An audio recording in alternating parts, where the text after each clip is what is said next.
How's it going, everybody? Happy Sunday. Not just any Sunday, not just any Sunday. It's our Sunday. If you're a father, or if you identify as a father, it's your Sunday too. How's it going, everybody? Thanks for being here. I'm so excited. You know what? I love streaming. There's like, I like doing projects, but right up there next to that is streaming. I have a dang good time. All right, thanks for being here, everybody. Let's see, we got Craig, Stone Obscurity, Mr. Fixers, how's it going? Tony Jackson, Aiden, nice name, by the way.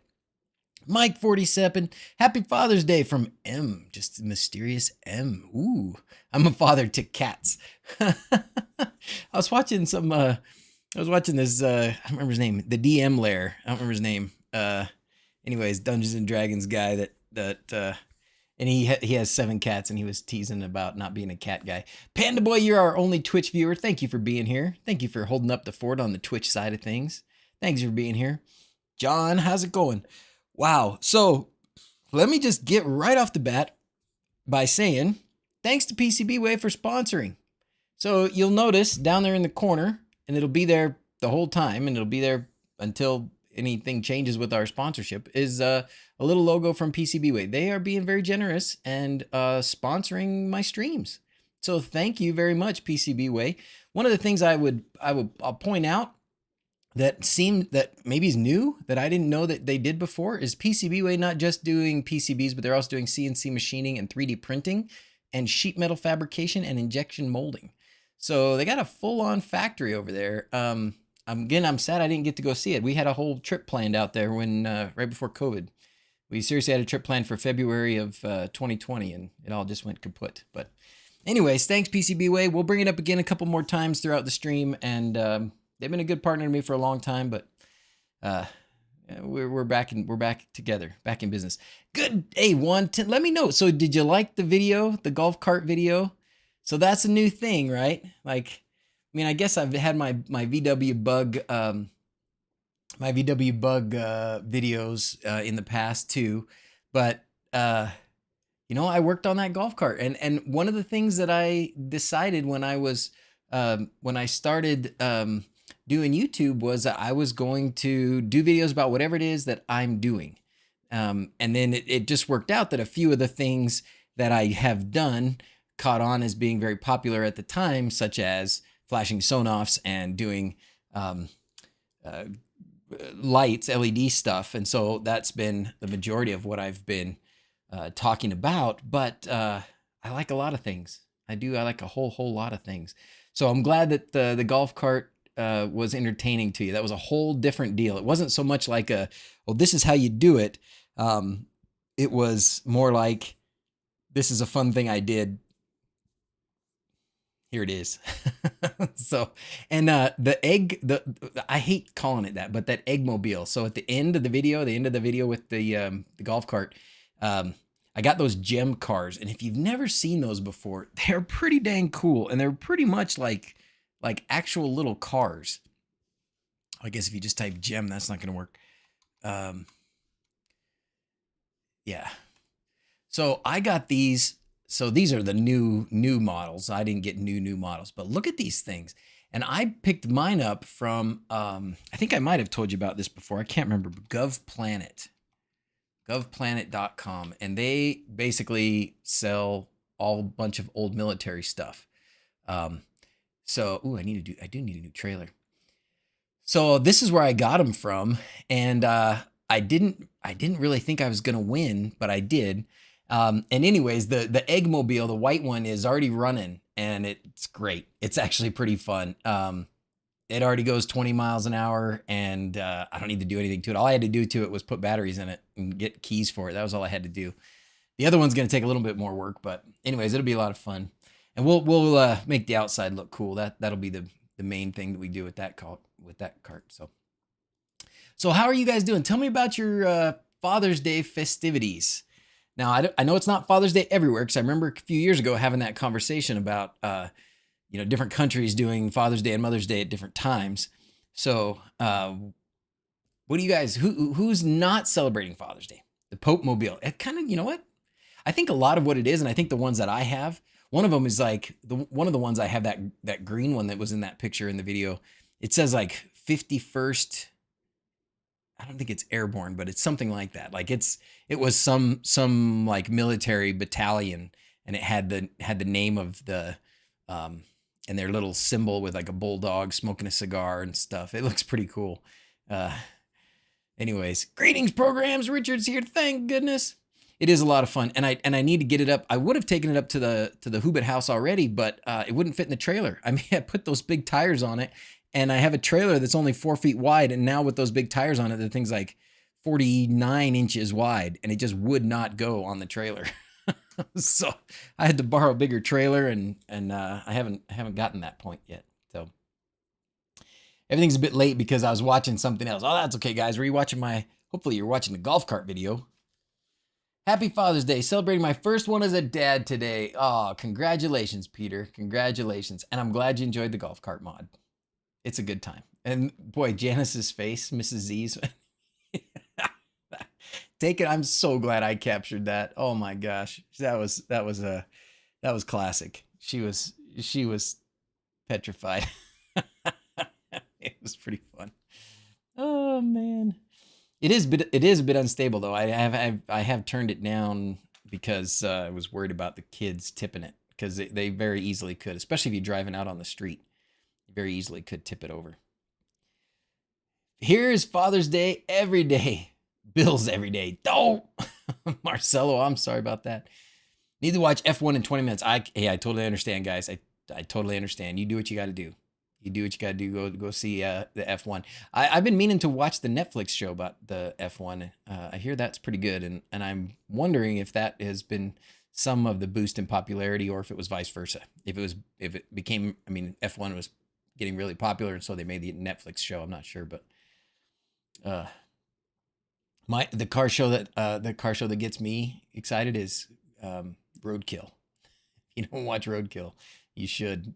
And if you watch Roadkill, and you see me and you know what I do, you totally can understand why I like Roadkill, because they do things like I do things, which is, however you can get it to go. You piece it together and you get it on the road and you hope for the best, and that's it. Drive to Survive is awesome. Watched all the seasons. I think that's the one I'm talking about, right, Glenn? Is that the Netflix one? Did a lot for the U.S. people. Oh, right. So you guys in Europe were already probably pretty into it, right? Yeah, man. We didn't really talk about it that much. My dad's he's a car guy, and I know he's been watching it for a while. He actually likes the Formula E also, which it sounds fun. I watched this one race. It was these electric cars, off-road cars, and it looked like they were just giant remote control cars. Like they had the same shapes, the same suspensions, everything. It was pretty sweet. So. Bike races, Yona just does bike races. All right. Well, hey, how's it going? Happy Father's Day, James. I see you up there. Happy Father's Day. Well, I hope you all have a great Father's Day. I hope you have a good nap at some point today. That's what I'm going to do. So I don't have a lot planned today. But what I would be doing on my own, where I'm not streaming, will be the topic of the stream today. How's that? What you're looking at here is clearly my wHobbit-Hole dashboard for Whobbit Assistant or Hole Assistant. We called it Hole Assistant at one point. I'm not sure about that, but Whobbit Assistant sounds pretty good. This is obviously a work in progress, but I am very happy with some of the things that I've done here, and I'm happy to go through them with you. And then what I want to do is maybe we'll do some automations. Maybe we'll map out some automations. Maybe we'll walk through. If you guys have specific questions about some of these cards and things, we can look at some of those, because some of them are, even though they look sort of normal up here, some of them are a bit unique. For example, the hot water heater. When I click this guy and turn it on, let's see if it turns on for me. There it goes.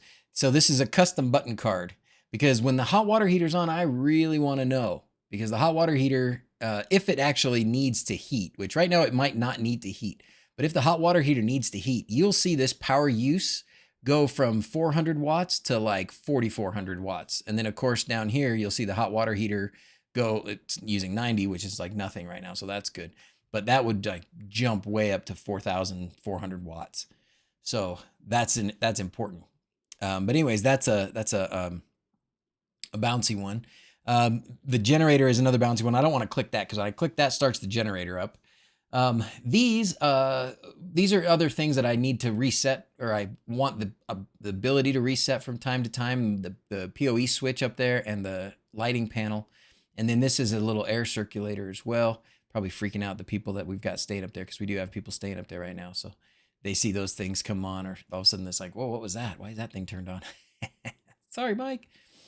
But this is really useful, really important. Living off the grid like we are up there, very important to have a good idea of what the heck is going on with power, okay? And this is great. Right now we are cruising when it comes to power production, which is great, right? Ooh, power use, something turned on, right? Power use went up to 1,700 watts. And it was the water heater. It looks like probably what it is one of the elements came on. So the water heater has two elements. One of them came on and the other one didn't.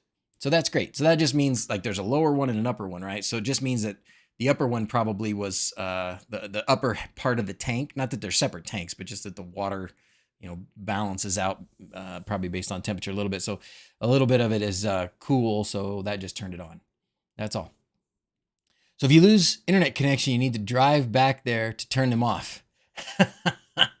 Yeah, probably, guys. Yeah, probably. I will admit there are flaws in this whole thing. There are flaws. All of these things here. Well, not these two right now, but these are all on Shelly's. Oh, look at the water heater now. It just went woo. Now it's like, so all of a sudden we're using 5,000 watts, but we're making 4,500 watts. So this is the thing I want to balance. And this is what I want to do with automations right now is when the solar production is awesome and the power use is low, I want to turn on the water heater. Okay. I think that's a good way to do it. So we'll start with that one because that one we can balance. Another one that we'll turn on is this air circulator. We'll do something with that. What I don't have ready right now because I broke it is the hot tub. Now I didn't break the hot tub, but I did break the integration for the hot tub. I'll tell you about that. So I was a Node Red flow. Node Red. Did somebody say Node Red? Here comes Blade. Where is he? I think I'm going to try and do it in Home Assistant automations. Number one, because Frank gave me a hard time last time because he said, I've done all this work on automations and you're using Node Red. I do love Node Red and Node Red is great. And I'm sure you could do these things in Node Red and maybe we'll find that it's better to do them in Node Red. And maybe we'll do both and we'll just see kind of which way we go through. Can I get a hot tub? Can I get a hot tub? Oh, now I was thinking, Rusty, I was thinking about the Saturday Night Live skit with Eddie Murphy from years ago. I don't know this. Can I get a hot tub commercial? Did someone say Node Red? Nice, Yona. Nice. Very nice. Oh, yes, good. And Marco, that's a reminder. Put your / here in Discord so you get your cashews building up. And because I've been using OBS again, or OBS instead of Streamlabs OBS, we are going to be able to make it so that everybody can do like graphics. Like when I do my, when I do this kind of stuff, I'm gonna make it so that with your cashews, you can trigger these kinds of things. Wouldn't that be cool? First live chat, well, welcome Mongo. Mongo Wongo, I love that name. Huge fan, thank you very much. New to smart home and LEDs, thanks for all your hard work. You are so welcome. Just got my quad lights and microphone on Monday, can't wait. Awesome. Awesome. And that reminds me, just a plug, we have plenty of Unos of all kinds, and I have the fancy, and that may be something we can look at too. The limited edition quads with the external antenna, which were initially intended for a fella in Canada that wanted a bunch of them, didn't end up working out the way he wanted, and so we had a bunch of extras, and so I got them, and I'm dishing them out. So check them out. They're actually a couple bucks cheaper than the normal quads. the normal quad with external antennas, but they are just as good, if not even a little bit better, because they've got the resistor that works best with the paired, the bundled wires. So, all right.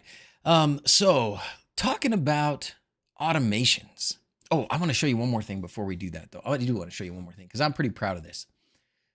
If we look at this house battery over here, so this house battery is also a custom button card, which I think you can do. Oh, can I not do a visual editor on that? I thought I could do a visual editor with custom button, but maybe not. I suppose I was wrong. Anyways, what I've done with this custom button card is I've changed it. As the voltage changes, you can see here as the value of the voltage changes, the icon changes. Okay, this was pretty cool, and the key to this is operator. And what this operator does is the operator lets you do something relative to the value. So you put the value in, and in this case, I put the value as 53.4. So if the battery voltage for the house battery up there is above 53.4 volts, and it's a 48 volt lithium iron phosphate battery pack. So if the battery voltage is above 53.4, that means it's probably 99% charged or higher. So anytime that the battery voltage is, and here's my operator, greater, is that small enough? Yeah, you can see it, I guess, is greater than or equal to. My operator says greater than or equal to. So it says if the battery voltage is greater than or equal to this number, then use this icon, make it green. Okay, sweet, right? And then I just did that over and over again because these MDI icons, they have varying levels of full battery. So this battery down here is a 90% full battery. And the way these lithium iron phosphate batteries work, the voltage curve is pretty flat. So you'll notice probably that the difference between fully charged and 90% charged is only like 0.2 volts. So it probably bounces around a little bit. But in general, as long as it's a little bit above the 53 mark, you're going to be about 90%. So that just shows a different icon. And then down here, same thing, 2.8 volts, greater than or equal to, that shows a 70% icon. Then we go down here a little bit. Now, when we get down to 52 volts, if we get down to 52.4, if we get down to 52.4 volts, this should probably be a little bit higher, 52 point. Maybe this should be even a little bit lower. Anyways, doesn't matter. The point is, if it gets below, it's still greater than or equal to. I'm still using this greater than or equal to because I didn't want to get it in like a bind trying to figure out what it was supposed to do. So I just used greater than or equal to all the way. And this order matters. That's actually important. The order matters because it will stop as soon as it finds a statement here that's true. So if I were to take like this color yellow value 52.4 greater than or equal to show the 40% battery voltage or 40% battery fill icon, if I were to take that and put it up at the top, back, let's do that. Let's take that out and let's put it up here. And what should happen, if it doesn't prove to me to be a liar, what should happen is it should see this and it should respond here with this by making that. It'll probably take a second for it to like get a new reading, but that's what should happen. So when you do it, if you do this kind of a thing, according to the documentation at least, the order that you put those in matter. A good tutorial video, operator functions. Yeah, that would be a good tutorial video. If only we could find somebody who does videos. Somebody tell Lewis. And of course, it's proving me to be a total liar. That's what the instructions said. Oh, it didn't save? What happened? It didn't save. Or did I not paste it up there? Oh, foo. Now I lost it. Okay. We're going to copy this. Because now I lost it. I lost it. 52.4 is what it was. I'm going to say 3. 52.3, and then this one was the 40. I thought didn't I hit save? Why is it telling me I can't save it? Custom button card. Oh, it didn't like, maybe my indentation is wrong. Show state true. Did I put it in the wrong place?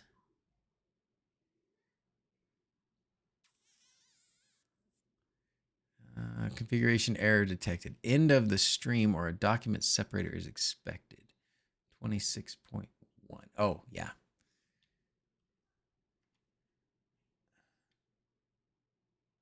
Bad indentation. Now it's working. Turkey jerky. Okay. That was probably what happened. It didn't like that I didn't indent it correctly. There we go. Okay, yeah, perfect. So that shows you right there. Now that shows you, even though the battery voltage is 53.7, plenty high, because I put this this yellow with a 30% battery fill at the top, it's gonna read this and it's gonna stop. It's not gonna keep looking for more states that are true.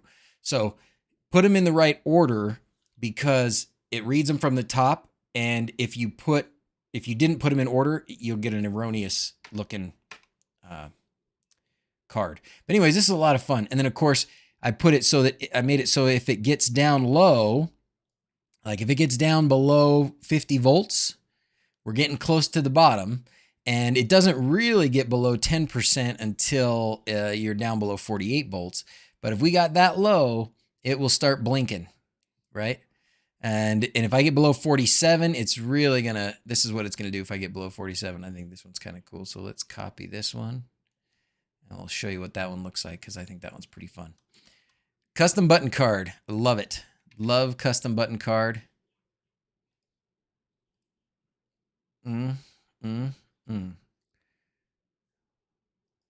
Why did it not show that? I don't know. We're doing the same. We got the same problem again. So it's up here. So it should do it in a minute. We'll see. Once it might need for the battery voltage to be renewed for it to look like. The wHobbit-Mobile looks like great fun. Thank you. It is. I'm excited for it. I'm really excited for it. Thank you, Craig, and for trying to get me on the right path there with that thing. Come on. I want this thing. Oh, operator, there's why. There's why, because look at that. My operator is not in quotes. So it doesn't need it.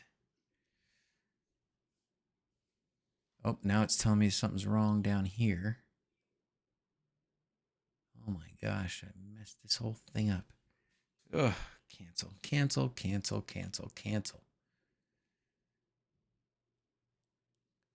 Yeah, so this is not in quotes. That's the problem. That's a problem. Operator needs to be in quotes. Okay, no visual editor, but still not showing it. We'll watch it for a minute. We'll see if it shows up. Oh, less than 47? Oh, you're right. That's not a true one because it's not less than 47. You're very right. I did that on the very last one. Well, let's just do this for Kixie so you can see. That's what it looks like if the battery's dead. Thank you very much, Clement. Thank you very much. Pretty fun. Okay. We're going to get rid of this now. Right there. Okay. Stop breaking my stuff. All right. Oh, what did I miss? Hey, Barry, how's it going? We're just talking about wHobbit, the wHobbit power management stuff. Yeah, broke it. Right, Nicholas? That's what I do. Have you seen Music Assistant? Amazing stuff. Let me find out about Music Assistant. Here we go, squirreling away. We're squirreling. And then we're going to write some automations. What is Music Assistant? Is it a project? No more rebooting? Oh, man. Did you see... What is Music Assistant? I'm going to need a link because when Music Assistant is a little bit too generic, it seems like. Oh, is that the new? Does that have something to do with this? Is that a new thing for Home Assistant, Marty? What is that? The whole ESP30 audio thing is very interesting. Is that what it is? I didn't watch Paula's. I think I did. The last official Home Assistant video. Yeah, so that's what yeah. So, and actually, whoa. Because of that Music Assistant and the idea that you can hook up an ESP32 and play music, I actually have bought a bunch of these. And my camera is horrible today. Way overexposed, way blurry. Who's surprised? Raise your hand if you're surprised. Yeah, I don't see any hands. Okay. Properties.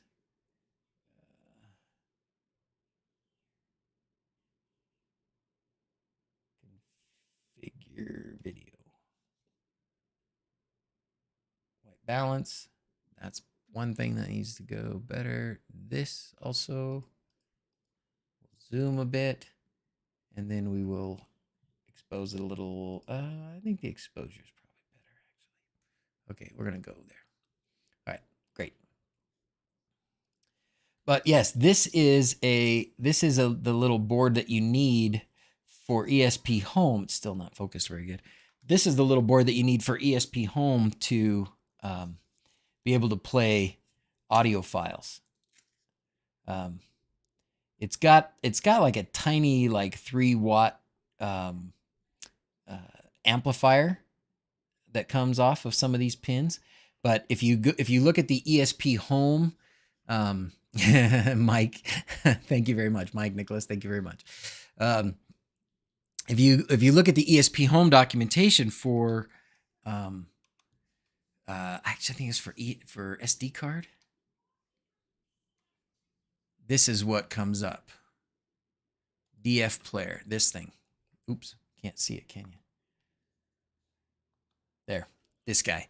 So I bought a bunch of these to start playing with exactly that, the thing that Paulus was talking about. And I bought a couple things from AliExpress that, in fact, one of the things that he was using, one of the kits he talked about, so that we can start playing with that. Because having an ESP32 like hooked up to a speaker that you can send sounds to is awesome, right? That is awesome. That is awesome. I regret forever not asking for a Synology NAS. QNAP is the horror. Oh, really? QNAP's no bueno, huh, Marty? Man. Could you place the stream sponsor logo above the window midway between DrZz's logo and the Twitch and YouTube numbers? That way it's clear and won't obstruct the view of your stream window. Sure. Where do you think it should go? Up at the top? Between... Oh, yeah, up there. Oh, yeah, sure. In fact, I even have a different one. If we turn this one off and we turn this one on, then I can move it. Let's move it. There. Is that good? Oh boy, they'll love that too. Thank you. Thank you for the suggestion. I appreciate that, Tony. Oh boy. Thank you very much. Spam incoming. Yikes. Sheesh. Glad nobody else can see that. Thank you, Tony. That was great. That was great. Yeah, that was a great suggestion. I appreciate that. That's perfect. I don't know why I didn't. No, I left that there just so you guys could help me out. Perfect. The new beta dev Matter integration looked really cool too. I'm so excited about that. What's this about Tinder? I don't know anything about Tinder. I don't know nothing. Nothing. Okay. Let's go in here. Oh, yeah. We'll stop with we'll stop being distracted for a minute and we will work on some of this stuff. Okay, so let's kind of lay out here. I'm going to get a pen and a paper, and I'm going to think about what we want to make for automations. I actually think I made one already. Now you can see what has started to happen up there. Now looks like maybe there was some clouds, and we could look and see, but looks like there's a cloud probably rolling in. And so our solar production went down, but because our water heater was still up, let's see, we're looking to look at, oh yeah, the fire pit one, that'll be fine. I just want to see what the clouds look like. Come on. Oh.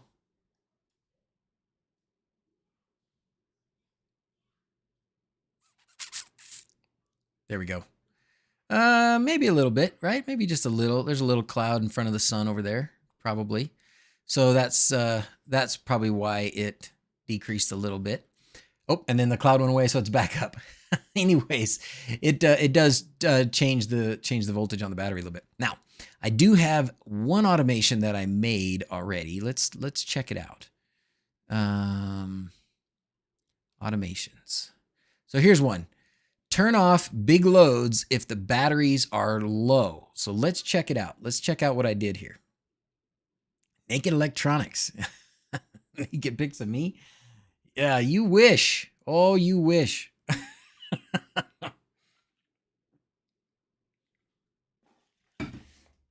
It's bad enough if I go to the pool and take my shirt off. Okay. So let's see. I got a description in here. The description is just to turn off the big loads when the power's low. I didn't put anything else in there. So what's the trigger? Okay, so the trigger is a numeric state. Should I zoom this in a little bit? Yeah, that's good. The trigger is a numeric state. The entity that I'm looking at is the midnight battery voltage, which is the what I'm basing it all on. Wow. Boy, they are still, thank you, Yona. They're still coming. And what I said was because I picked numeric state, that gives me these above and below attributes. If I were to just pick state, you don't get the above and below. You get a to and from. But so state is just sort of a binary thing. It's not binary because depending on your entity, your state can be a word as well.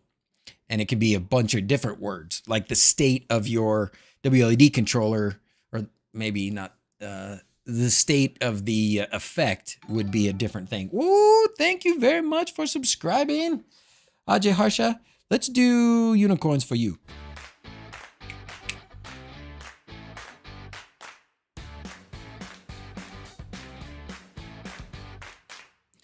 Love my dancing, don't you? My dancing is amazing. Okay, so it's a numeric state, and because it's a numeric state, oh, now the entity went away. I'm messing it up. It's okay, I'm not going to save it, but midnight battery voltage, and I think I said if it's below 48 was what I said. So if it's below 48 volts, and I did say for 5 minutes, because I don't want this to, I want it to be, I don't want it to be just a bounce, I want it to be down, and it's going to be down for a little bit. So you can put a time in here and say, if it's below this for 5 minutes, then moving on to the next one. Alan, I am doing great, my friend. How are you? So once it moves past that, the conditions, I don't think I have any conditions. I mean, this is pretty much this is a no-brainer. If the battery voltage is too far down, I want to shut off these big loads, okay? So then what are my actions? Number one is you take the water heater and you turn it off. So the device is the Hobbit hot water heater. This is a Shelly device. And the name of, and then the action is to turn off in the Shelly app, I called it the hot water for showers. And so that's what I'm telling it to turn off. And then other devices, right now, the only other device that I really have is this air circulator, which isn't a big load. But I'm going to turn that off. I also, hopefully, I'm going to get to the point where I'll have some of these big contactors for some other things like the well pump, the geothermal system, the hot tub. What I have right now, and I maybe should do the same thing with a contactor, but what I have right now, even though it's not working because of the integration is broken on it's not the integration's fault. My communication with the hot tub is broken. I'll explain that in a second. But what I've done is the hot tub I've called the Gray Havens, of course, because that's for those of you Lord of the Rings nerds like me, that's where the elves get on the boats and sail off. So it's kind of water oriented. So that's what I named our hot tub, the Grey Havens. So if you can go to this and I can set the temperature of it according to the integration, I can set the temperature. So what I did was rather than just turn it off, I just set the temperature way low, which kind of effectively turns off the heater at least. This was just an experiment. This part of this automation is not going to do anything right now anyways, but that's an option. And then I'm also going to, all right, K8 Technology, thank you so much. Boy, let's do planes for you, sir. Planes for you. Show that you use to see the power usage. Yes, Marshmallow Man, I'll show you what I use to see the power for sure. Yes. It's that Emporia. It's Emporia. I have 2 of them, but I'll show you in a second. So the other things that I need to put on this that I don't have entities for right now are going to be the well pump, because there's a big pump up at the well that fills the well tank, and that's got I think that goes usually less than 2,000 watts. It's about 1,900 watts. So the well pump, and then the geothermal pump, which also, and that's used mostly to heat the house. And that is also about an 1,800 watt load. So I will include those in this, because this is kind of important. This is like a safety net for the system, right? I don't want the batteries to get that low. If they do get that low, I just want to shut off sort of not non-essential things, right? And that's what these are. These are sort of big loads that you don't have to run right now. The generator is set to turn on if the battery voltage gets that low as well, but I would rather just let the generator turn on, let the generator charge the batteries, and then turn off. And then if we need to turn the big loads back on, we can. All right, so there's one. Hey, Vanessa, how you doing? Thanks for being here. Okay, so Marshmallow Man wants to see what we're using. So it's Emporia, and I just bought them from Amazon. The Emporia devices.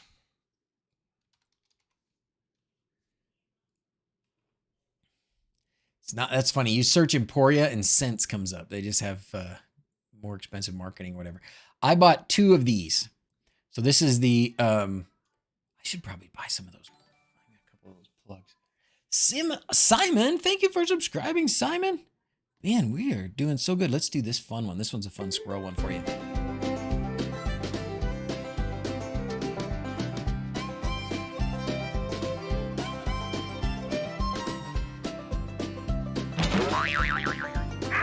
Oh, he looks like he pooped on me.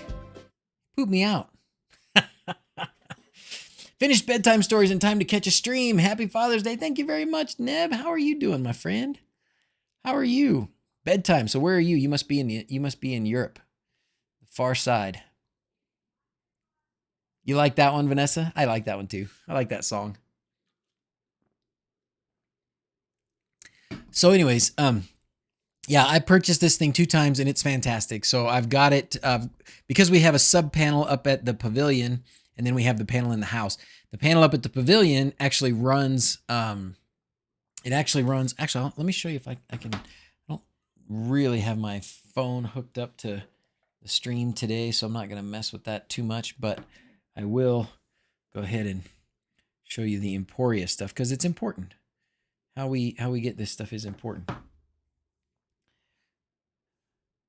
Okay, so I've got 2 of these devices. One is wHobbit-House and one is the Pavilion. Now, the Pavilion also includes the main breakers in for things. Oh, Mike47, thanks for subscribing, Mike. You want the unicorns or trains? Unicorns or trains? Added childproofing to some outlets, a home assistant to lock them off. Ooh, that's smart. That's what a smart person would do. Oh, so this is what happens when the auto exposure is on. Oh, interessante. All right, so the Pavilion also includes the main circuit, so the total usage, but you can see all of the things that I have on here, which is so awesome. Like I basically just put almost every outlet, almost every circuit that I have up there in the house and up at the Pavilion. I have a name and a power output for. So the well tank pump right now, it's turned on, like it's just processing, but it doesn't.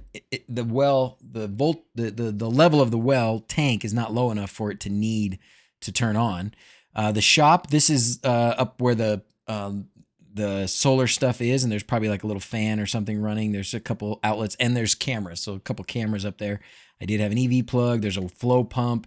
There's a thing that charges the generator. Those all are using minuscule or so little that it doesn't even show up, right? And then down there at the house, right now we know that the hot water heater is cranking. Okay, we know the hot water heater is cranking. The utility room, that's running all the lights and the cameras and the big PoE switch.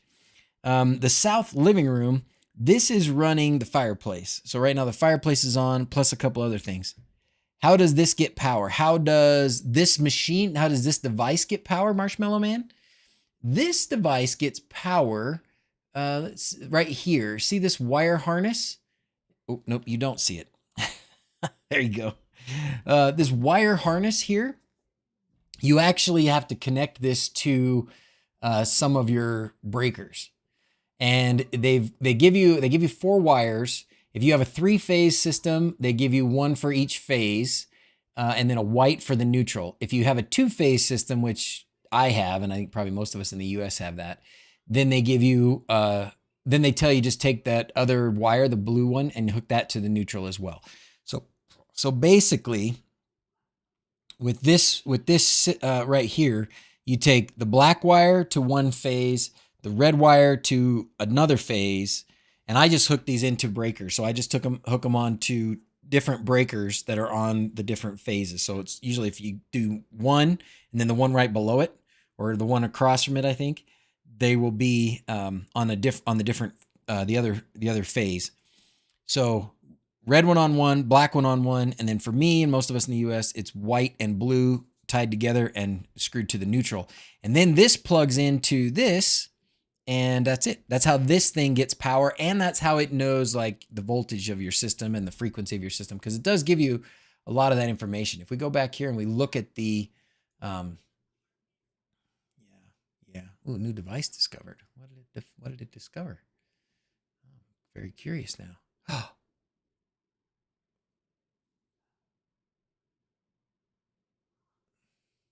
But Mike must have plugged something in up there. Isn't that funny? Okay.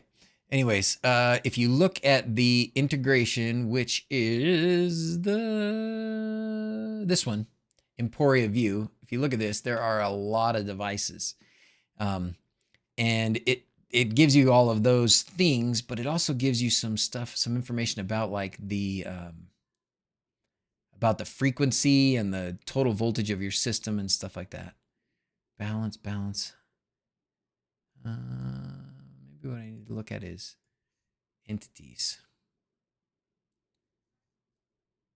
95 entities. Yeah, there we go.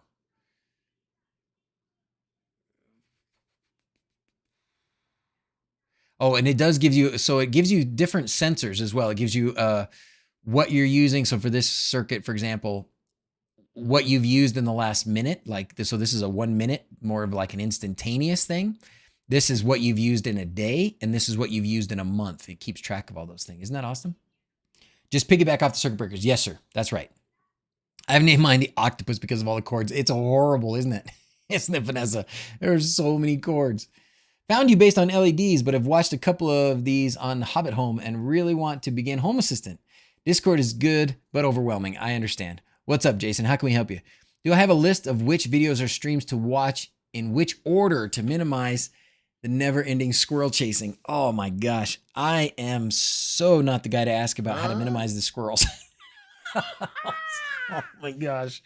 I will tell you, you know what I will do? I will refer you to Lewis. I will refer you to Lewis. If we go to YouTube, what is this thing called? It's Everything Smart Home, I think.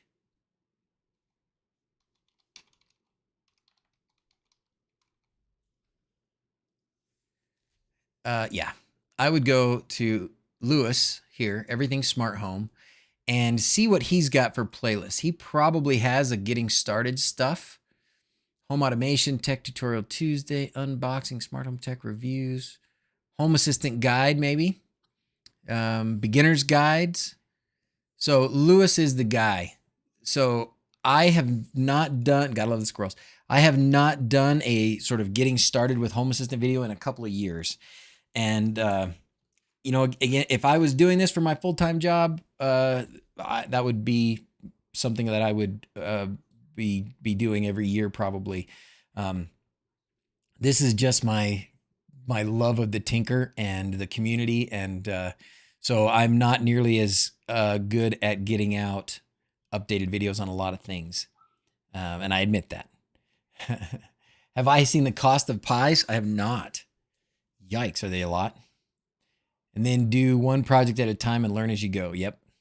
Yeah, that's great advice. What Neb Damon says there, that's great advice, Jason. The way I started with Home Assistant was I had one specific thing I wanted to do.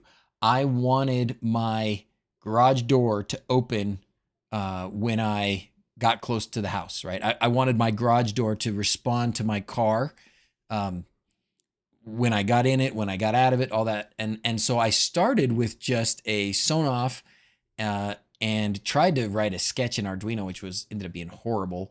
Ended up using Tasmota, which worked fantastic. And then found the MQTT car presence project, which of course I still use and I still love.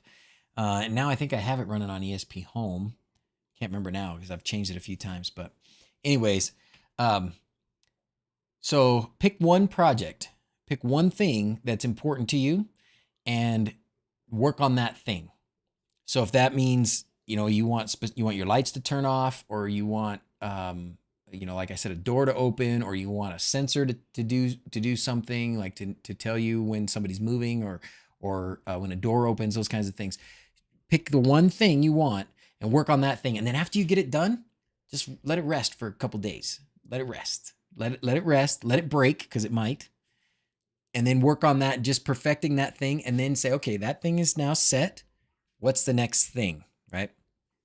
And as you move along, you may want to do new things. Like you may need to try something like Node-RED, or expand your use of the dashboard. Instead of just using the basic dashboard that they give you, maybe you start looking into, how do I make a different looking button or a different looking graph? And just little baby steps, baby steps, baby steps. Apologize for derailing. This whole thing's derailed, man. It's all we do around here is derail. No problem. I love it when people come in and are willing to ask questions and ask for help. That's what I'm doing here. That's what I'm doing.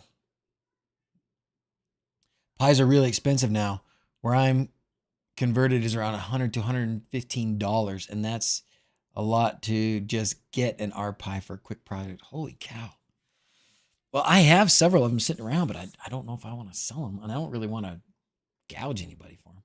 Need to learn the dashboard. I'm still stuck on the basic they give. Oh, the dashboard is wonderful. I think, does Lewis have some videos about the dashboard? I don't know. Lewis is my fave. When it comes to Home Assistant right now, there's a lot of good ones. There are a lot of good ones, though. There are a lot of good ones out there, but Lewis is my fave. Lewis is the one that I watch more than most, or more than any other. Hey, wait a minute. That picture looks familiar. Hold on. What? He uses that same picture. What? He uses the same picture every time. Hey, I'm on to you. He's using his pictures. Oh my gosh. I'm so disappointed. Okay. Keep them. You need at some point. Yeah, probably a good idea. Thank you, Mazuma. I will keep them. Did a good one on mushroom card for dashboards. Ooh, mushroom card. There's so many fun cards. It's very easy to get down the rabbit hole with the cards. That's for sure. So watch out for that. Be very careful with as you go.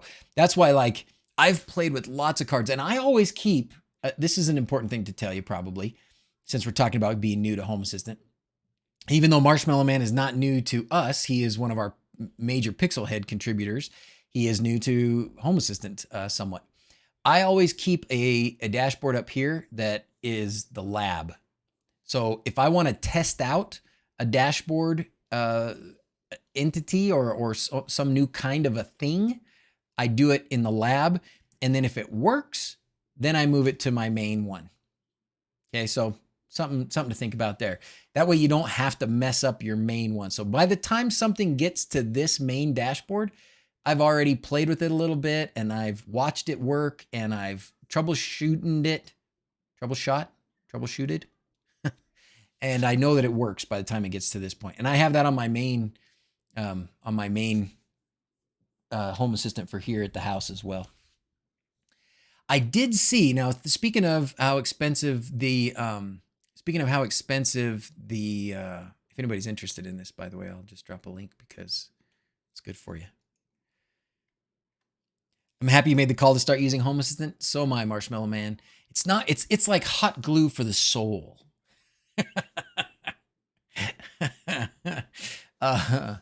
Oh shoot, I was gonna do something. Oh yeah, I wanted to look at the Home Assistant Yellow. Because I think there was an update. I talked about it a week or two ago. There was an update on availability. So June 3rd, Matter update, yellow approval, delivery times. Let's look at this real quick. Because if I'm going to recommend a hardware, especially if you're going to spend $100 anyways, you might as well spend it on this, right? Okay. Bring, bring, bring. Mart X Jorma. Thank you very much. Let's see what we got for you, my friend. We are going to do Fat Gliding Unicorn of Peace. Matt, you made it. Thanks for being here. Thank you. Paul Hibbard admitted in his video yesterday that he loves Home Assistant. Did he really admit that? He's so funny. I love Paul. I would love to hang out with Paul. He is one of my, also like Lewis, one of my favorites. His last couple of Home Assistant videos that I watched, he was mad. But I think what he's upset with is like when people tell him, it's so easy, just do it. It's so easy. Why don't you just do this? Why don't you just do that? I get it. I understand why that could be upsetting. But in a tribute to Paul, oh, the Zigbee. Oh, the Zigbee. Oh, the Zigbee. Oh, the Zigbee. Oh, the Zigbee. I need to get him doing Home Assistant. Home Assistant. Home Assistant. Home Assistant. Okay, let's see what this says. Approval House, with our Approval House. They've been communicating back and forth almost daily in the past few weeks. Home Assistant Yellow is fully adhering to international approved standards and norms that can safely be operated in your home. That's wonderful. Blah, blah, blah, blah, blah, blah. I think part of what they said here was 24-watt power supply and PoE can deliver up to 25 watts. Luckily, supplier was quickly able to offer a V0 rated alternative. It should make it so your home stays safe. Okay. Expected delivery dates. This is what we really care about. Come on, baby. Updates, the new estimated delivery dates. So if you ordered a Home Assistant Yellow with a power supply, they were hoping for the end of May. Now we're at the end of July. But hey. And then for the PoE kit, we're looking end of August. And what are they charging? What does it cost now? I don't even remember anymore. Oh no. What have I done? 120 to 185 purchasing options. Let's see. Oh, there we go. Purchasing options. Whoa. All right. So 185 if you want it with the power cord and stuff. Power over Ethernet, which is what I have and I really love, but you have to have PoE, PoE capability. 135 or, what's this flagship version? Thank you very much, Tony. Oops, forgot something. Is it going to not say it? It probably won't. I need to fix that again. I didn't see what you said, Tony. What did you say? You want unicorns or planes? So unicorns or planes. We haven't done the trains. Let's do the trains tonight. What does this do? Comes pre-assembled, custom enclosure, complete heat sink version without wireless and has 2 gigabytes of RAM, 16 gigabyte eMMC, pre-installed home system. All you need to start is a plug-in power supply and Ethernet, both of which are included. Does not have power Ethernet. So what's this one down here? Oh my goodness, it's going crazy today. Hernandez Zuniga. All right, what do I got for you, man? I guess I can do this one.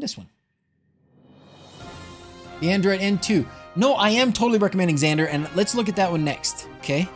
Oh, you forgot to renew your Prime sub. Well, thank you very much. And by the way, if anybody has a Prime sub that they're not using, if you have Amazon Prime and you go to Twitch, you can subscribe for free and it gets me a couple bucks a month. It costs you nothing. Keep the Shelly EM in the box and look at this Emporia thing. The Emporia is I was comparing them side by side. I love Shelly's. I do love Shelly's. The wHobbit-House, as far as other branded devices that are thank you, Marshmallow Man. Other branded devices that I'm using their app, it's Shelly. Shelly. Rather than Tuya or something, or Signoff or something else. If I'm going to keep the app, that's what it's going to be. It's going to be Shelly. But Emporia, pretty good for the price. Pretty dang good for the price. Okay, so this one, what's the difference here? Everything in flagship except the Raspberry Pi Compute Module 4. Oh, gosh, really? Some assembly required. Includes everything in the flagship version except the Raspberry Pi Compute Module 4. Wow. To pick the compute module with the memory and eMMC storage to fit your needs. Oh, okay. You'll need to install Home Assistant compute module you provide, custom enclosure. This one's going to be my fave, but this is a good one as well. And then you can always use the Odroid N2 if you can get it. Oh, look at that. Odroid N2 Plus, $135. $135.99 from Amazon. Does that have everything on it, really? Memory and everything? 4 gigabytes, power supply. It's got 4 gigabytes of RAM. Does it have, it probably doesn't have the memory. Yeah. So you're still, if you get this, I think you'll still need the EMM, whatever, right? The memory, the actual hard drive kind of memory. This is what my home runs on, my Blue, my Home Assistant Blue.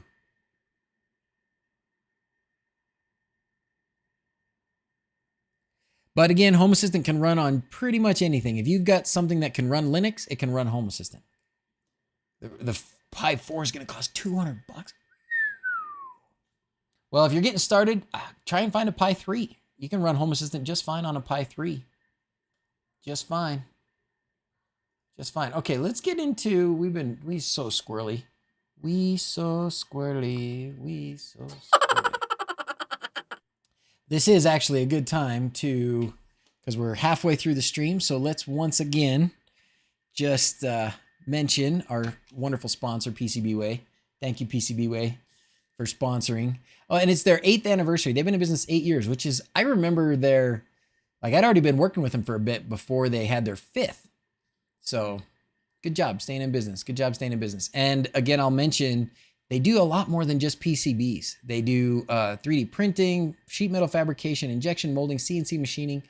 So a lot of potential things to help with whatever kind of funky projects you're doing.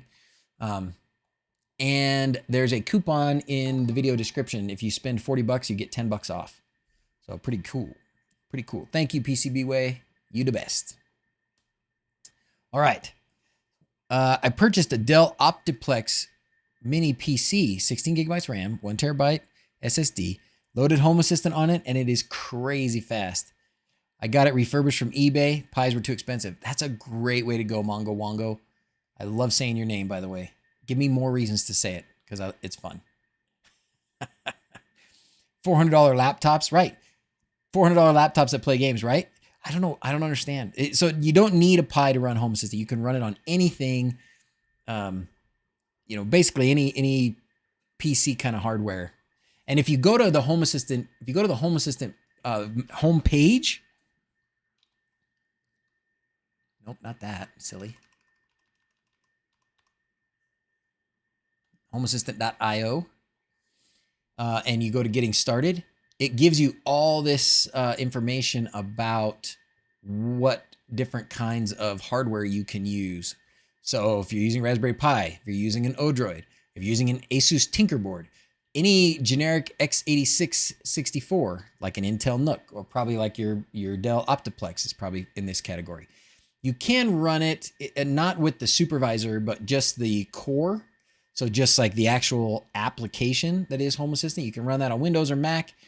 You can do them if you have a machine that runs Linux, you could do Home Assistant supervised, which is what I do. That's like the whole system, with like the operating system basically. Or I guess this is Home Assistant. Well, this is in a VM. Yeah, Home Assistant operating system VM. Supervised is when you like the bare metal. Anyways, and of course there's also lots of VMs. Depending on which VM, you can do it in pretty much any VM. That's the same with Mac and Windows. You can run it as a virtual machine as well. But what I like is the Home Assistant operating system. Home Assistant operating system.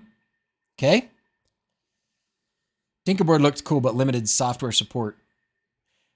All you need is this. All you need is this.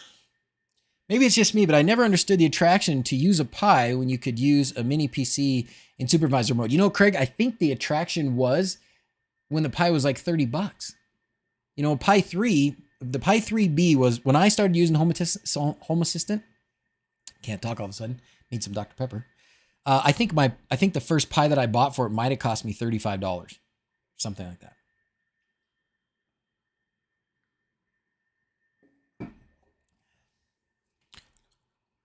But yeah, you can run it on. I mean, you got to have an old desktop sitting around, right? Or go to a. You probably go to a thrift store kind of a place and get something too. So, all right. Good times. How we doing over here? So we're not doing as much solar production, but this is also early in the day. All right. Let's think about some logic here. I do want to think about some logic for this Home Assistant automations. Nowadays, it's easy to hook up USB-C to power. Price and low power consumption. Yeah, low power consumption is good. Linux core is better. Water or Dr. Pepper? It's hot outside. I gotta mix in some water. But not yet. This is just Dr. Pepper. Secondhand market is bad in Europe, unfortunately. Is it really, Xander? That's too bad. Dang, man. Well, okay. Let's think about how we want to manage some of these loads and when they come on and when they don't. I want to look at, so here's the thing we can do. Like what I just did. Okay. What I just did was, if the solar production is high, so if solar production is high and power use is low, then I want to turn on the hot water heater. Okay, that's an easy automation. We can do that. I thought as 80% where voltage increases a lot. I miss you. Okay, there you go. You could also look into charging the batteries to 90% and no further to extend the amount of cycles they last. Of course, only if the remaining capacity is usually enough to make it through the night. And it is. So let's look at the curve. Let's look at the curves. These are lithium iron phosphate batteries. So let's look at the lithium iron phosphate 48 volt charge curve. I like it when it goes the other direction, but I guess we'll use one of these. Let's see. Which one should we use? Well, this is a chart I've been using.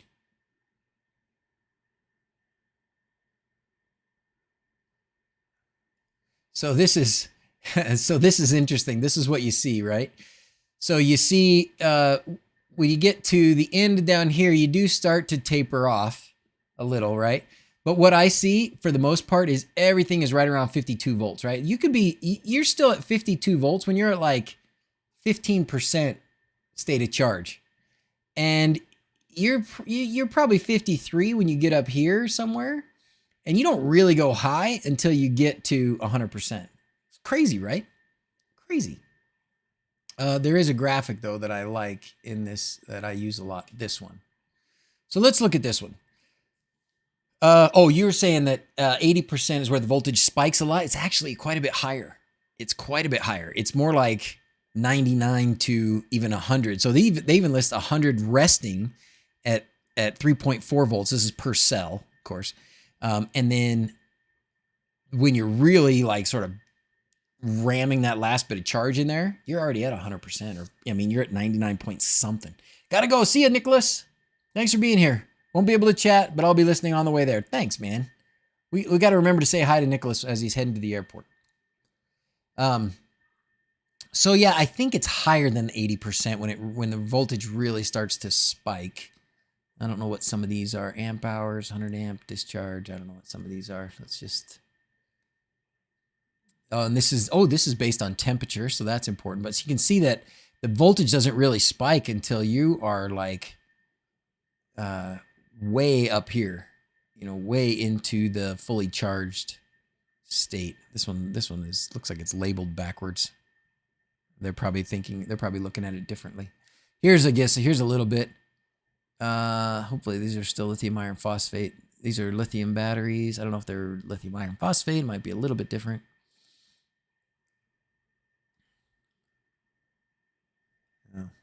Anywho, okay. Let's do this automation. Let's do this. Choo-choo.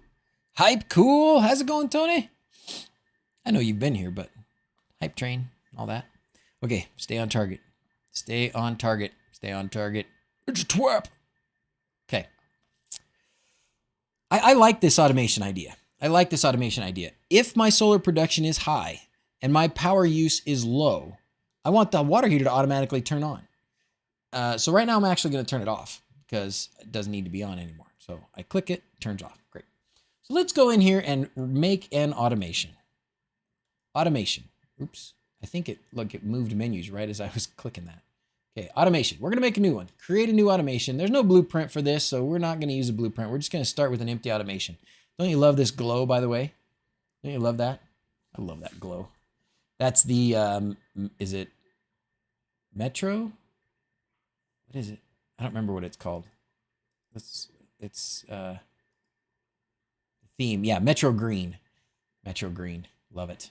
Good job. Good job, Juan. Juan M Tech, he used to do really good stuff. He still does good stuff, but he used to be like Lewis, where he did a lot of the Home Assistant specific stuff for getting started people and stuff. I think once you've been using it for 4 or 5 years, it's hard to do getting started anymore because your mindset's not there.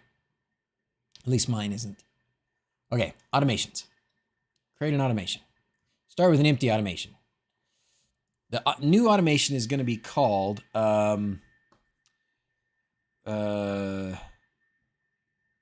let's see. So in my charge controller, they have a mode that's called waste not.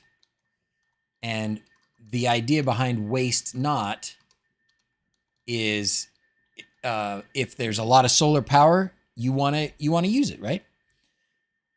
It's the PCB way glow. Nice. Oh yeah, that's right. I'm totally doing the theme to match PCB way colors. Okay, so waste not, and then turn on water heater. And then waste not, turn on water heater. Yeah, and then we are gonna add a description, and we're gonna say if the solar, and this is a good way to do automations. Write out what it is you want to do, and then you can walk through it.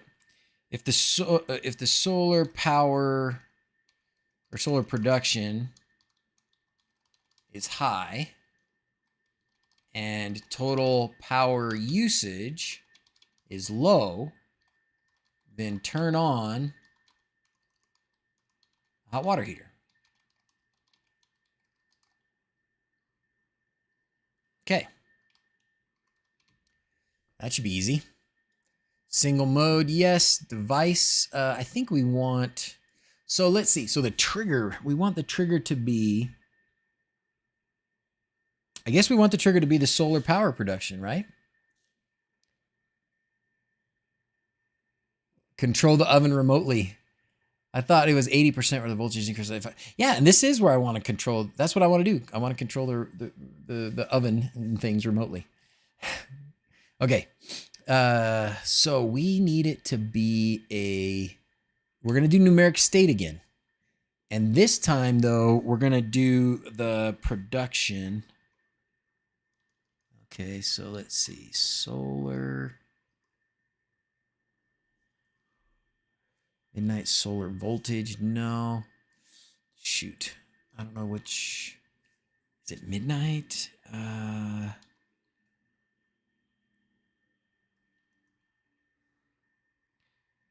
This is where I don't know the names of them.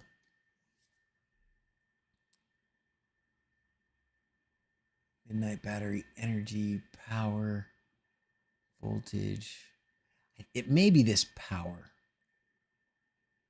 I don't remember which one of them goes in and which one of them's coming out. Okay, so we're gonna save this and we're gonna go look at it. What we'll do is we'll open up a second window and we will look at the names. So I don't remember the names of the entities. I see how it is. Doc, Blade's not here. No DrZzs out of the picture. We're going to do both, Raspy. We're going to do both, buddy. Do I need like a custom controller to install on the oven? Yeah, you do, iHobby. So for me, for the water heater, what I have for the water heater is what Hookup Rob did in his video. It's a contactor. It's like a 30 amp contactor. And it's run by a Shelly. So it's a Shelly device connected to a 30 amp contactor that engages when I tell it to and disengages when I tell it to. Because the water heater is pretty dumb otherwise. I may be able to use the integration for the hot tub to do the same kind of a thing.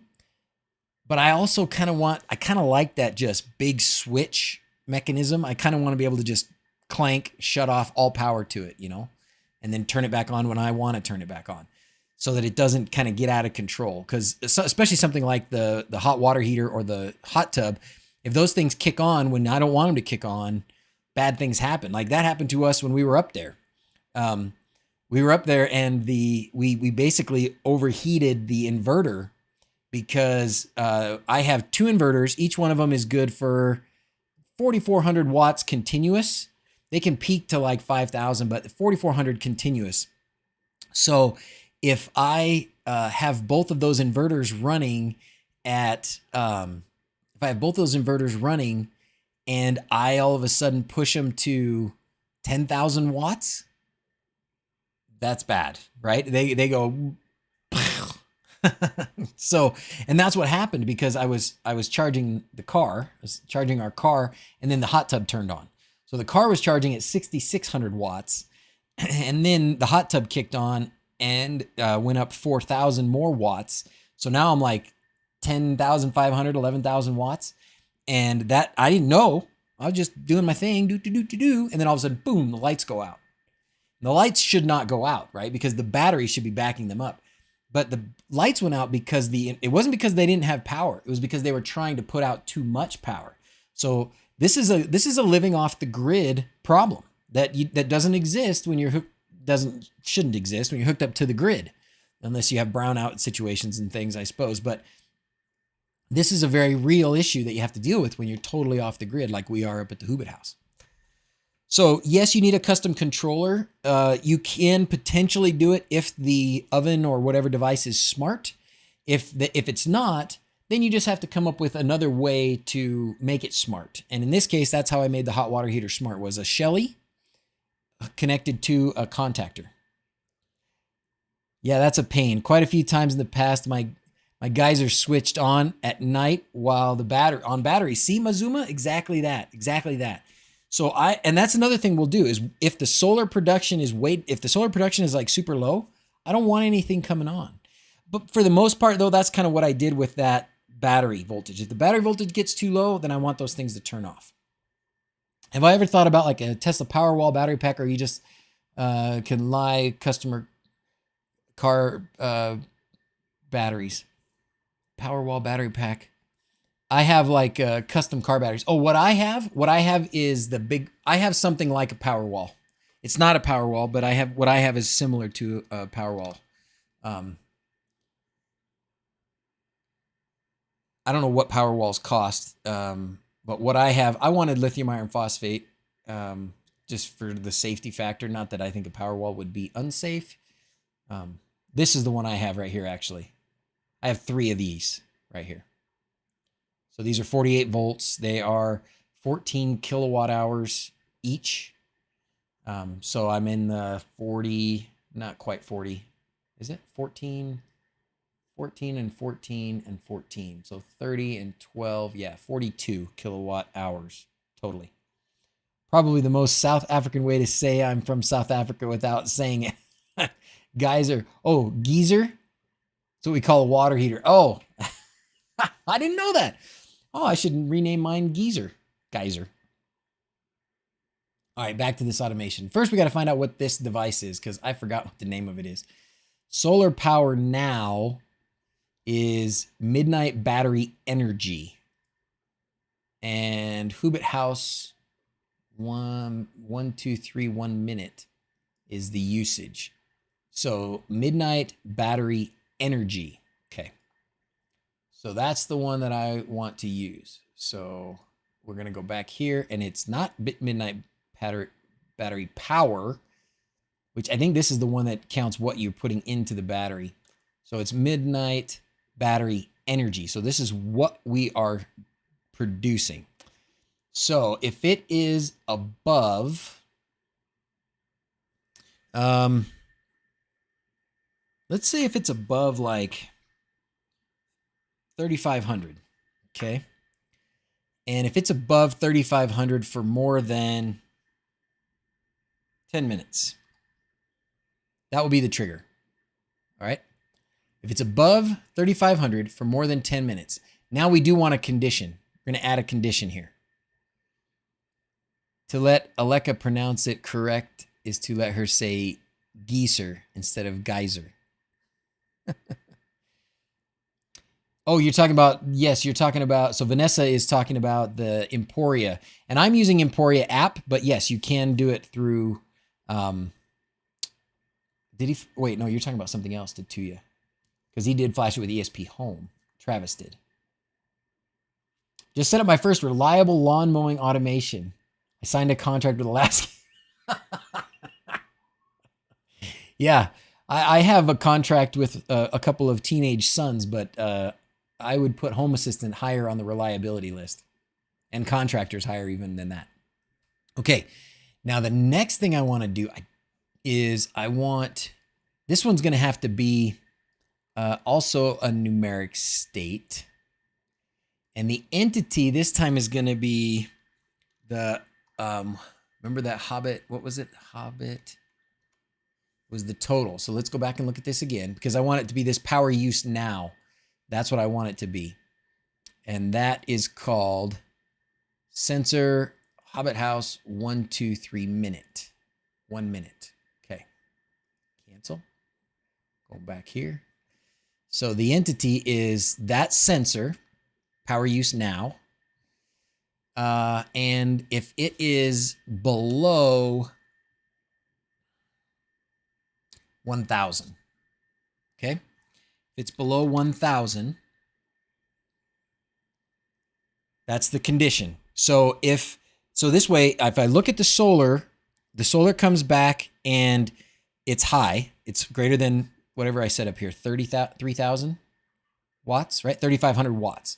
So if the solar panels are producing more than 3,500 watts and my house is using less than 1,000 watts, I got 1,500 watts to spare, then I want the hot water heater to come on. And oh, actually, and then I do have a device, right? It's the hot water heater. This is silly because I do have two of them named this way. So let's go back again. We'll save it where it is, but we're going to go back here and we're going to go to this one over here. And because I can't remember which device that is. Because why do I have two of them named hot water heater? Don't ask me. Switch hot water heater channel 1. Okay. So I could do device, but I don't know. Like if I do this device, it's probably then going to be Hobbit hot water. And then the action would be turn on water for showers. Okay. I want it to turn on for a period of time and then turn back off. Omar, hola, how's it going? It was DigiBlur. There you go, Clement. Thank you very much, Vanessa. Thank you, thank you, thank you. Yeah, check it out. Check it out, check it out. I thought there was a way right here in this that I could do it for a period of time, but I guess what I'll do is just make it, I'll just add an action and I'll add a delay. I don't want it to stay on all the time. So I'm just going to add a delay.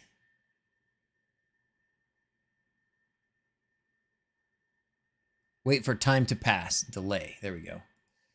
And then let's turn it on for 30 minutes.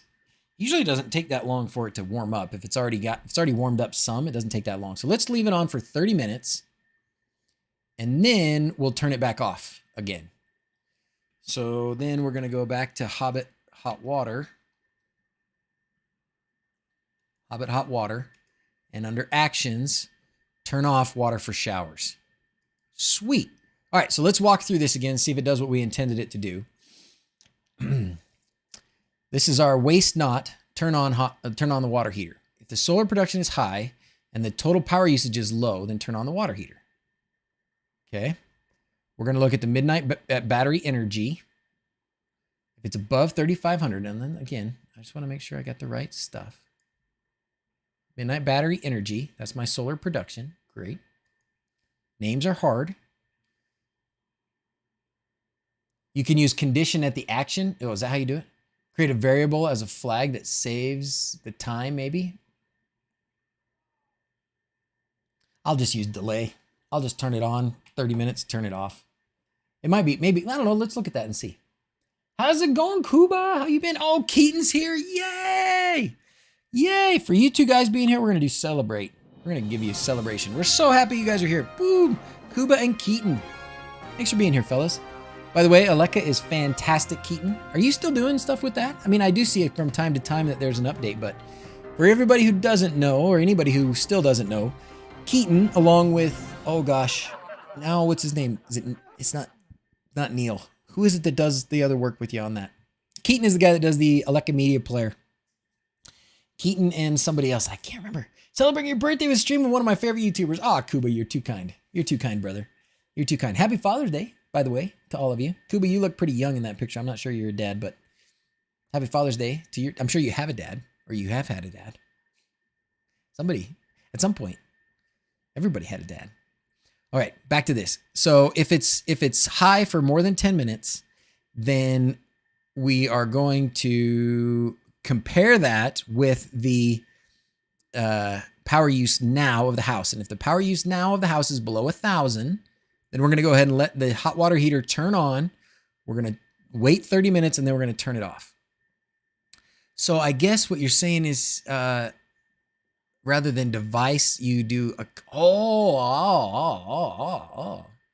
I see. So let's add an action. And can we slide it up there? Oh yeah, we can. Let's add an action. Let's just see if we can play with this. So the other thing to do with this action here. Okay, so now we're going to put a new. Yeah, so instead of that, we can do a condition. Oh, look at this.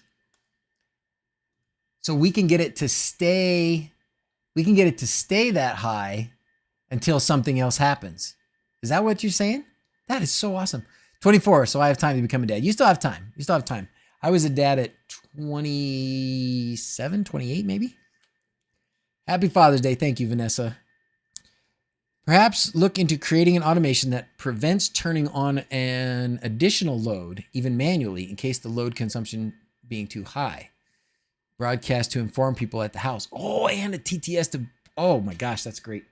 Yeah, it does need to do that. And I do have, actually, we need to integrate that media player. Set action type to condition. Yeah. This is good.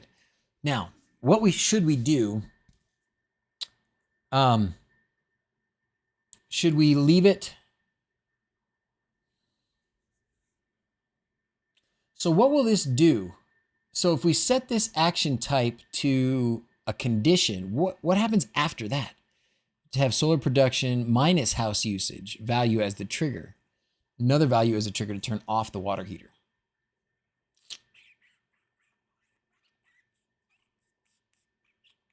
What would be the trigger to turn it back off?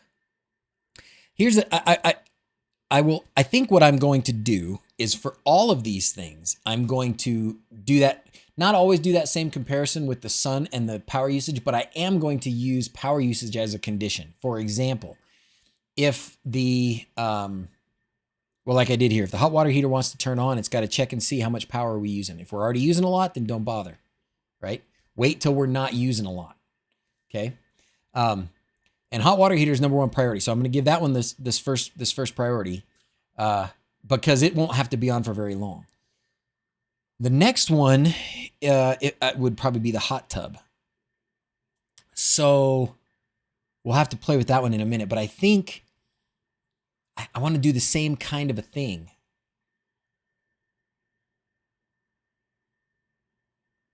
And then I guess I could say, the other thing we could do is we could look at the total power usage. And if the total power usage is above a certain thing, then we turn off a bunch of things. Now I did that with the battery power. I basically put the floor, the absolute floor of if the batteries get below 48 volts, turn off all the high loads. But I could also say if the house is using too many watts, then we turn off some things, right? Load shedding. There you go. DrZzs got it. Automation for that to not run the water heater on when I don't have mains, since we frequently schedule brownouts. There you go. Perfect. That's the same kind of thing we're doing, Mazuma. Same kind of thing. Where do you live in you said South Africa, right? Where are you? I mean, you must have some battery backup and generator and stuff too, right? Feliz Dias de los Padres, 4Track says. Dia de los... I'm hungry. Are you guys hungry? I'm hungry. Who's going to eat a steak today besides me? So this one, I'm gonna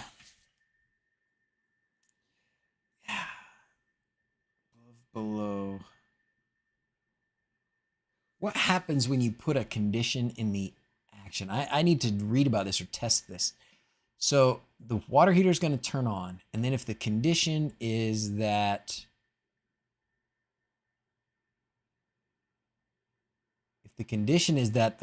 oh, this is good. This is good. We could say that, because sometimes the hot water heater, well, it needs...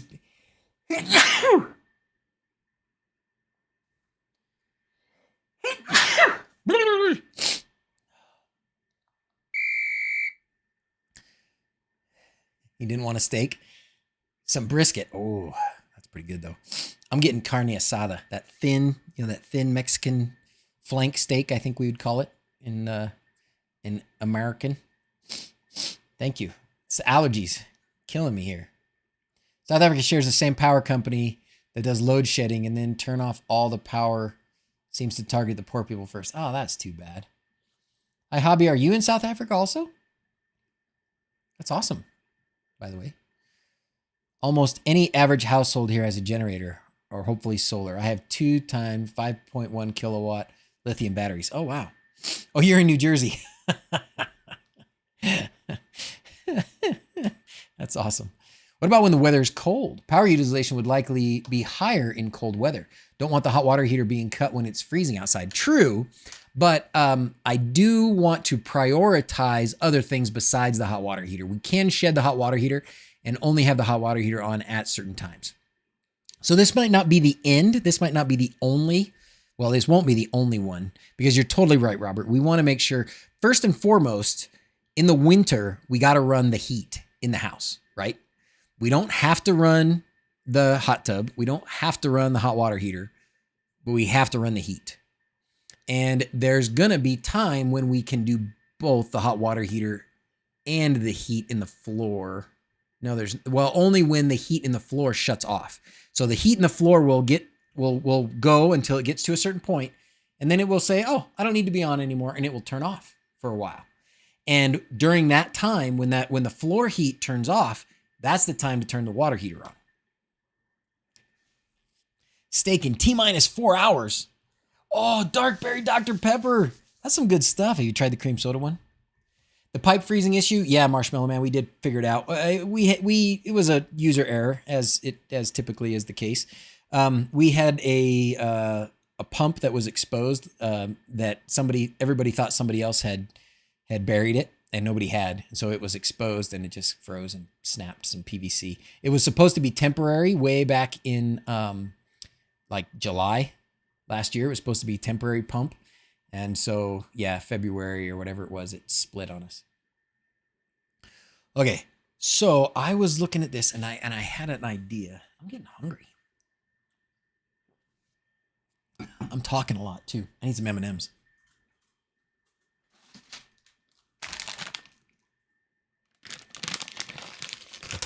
This will get me through. A handful of these will get me through the next 30 minutes of our fantastic Father's Day stream. Ooh, that smells good. I usually keep these in the fridge. Okay, excuse my eating. I just need a little bit of blood sugar. All right, so if the numeric state... No, I remember now why I stopped. Despite all the squirrels. The zero cream soda, that's good too. Yeah. Well, they have zero dark berry. They have zero dark berry now. What I was thinking was I could set a condition so that if the power to the house wasn't very high, wasn't being used, then we could shut off the hot water heater, but I think that would instantly shut it off before it even turned on. So we're just going to get rid of this one. I think this is okay. I think I'm pretty happy with this the way it is, because the water heater will turn on. Uh-oh. My MQTT just fell off. Hopefully that's not hopefully it doesn't mean network problems. Yeah, famous last words. It's supposed to be temporary. I bought a bag of peanut butter M&Ms last week and hid them in my desk. You're welcome. Yes, go to Discord and and get your cashews. We're gonna be able to do stream effects with them. It's gonna be awesome. Okay, I think I'm good with this one. What do you guys think? So now we could test it. Let's do this. Let's put this over here. And put this here. So that we can watch it. It probably won't. Oh yeah, it'll come on. Okay, great. So, oh, actually, that should turn it on right now, shouldn't it? I don't even have to test it. Oh, it's not above 3,500. It's only above 2,000. Maybe 3,500 is kind of high. Solar production forecast value to inform you whether solar production will remain high. That's a good idea.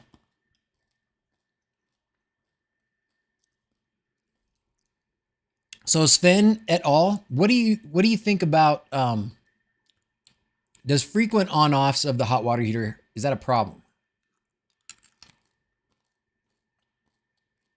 I don't know. It's pretty dumb. It's a dumb machine. Alex is here. How you doing, buddy? Just back from Home Depot. What'd you get? Some Father's Day goodies. Buy some Ryobi tools. All right, well, let's run this trigger, or let's trigger this. And just to see, because it'll turn on the hot water heater and then turn it back off. I guess we don't need to do that. Let's not do that. That's lame. We don't need to do that. But we do need to make another automation because that was fun. And we need more. All right. Now, 2x2s for my train layout. Ooh, awesome. All right. Next. Right now, unfortunately, tankless heaters are on demand and they seem okay to be on off. $50 for 12 8-footers. Sheesh. That is nuts. So here we go again, huh? Okay. I want this air circulator. I can automate something with this air circulator, okay? Let's do that. Having this run all the time or only if you're going to be there.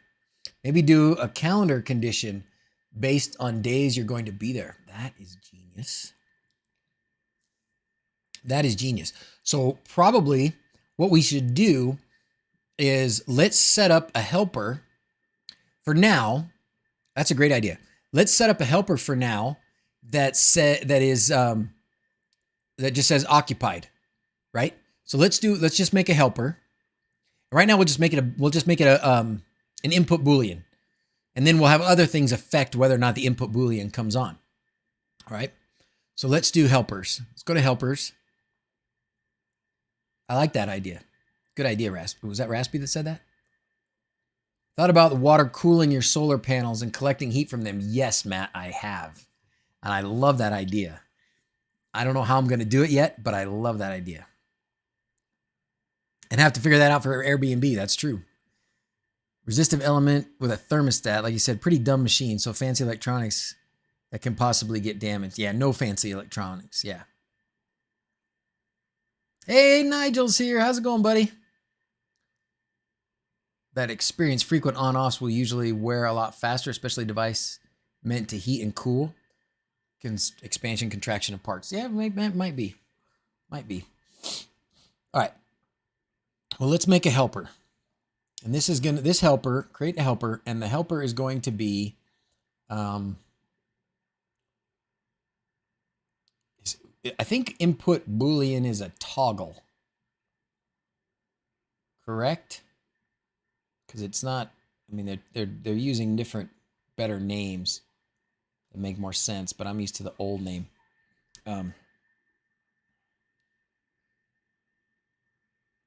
We're gonna name it is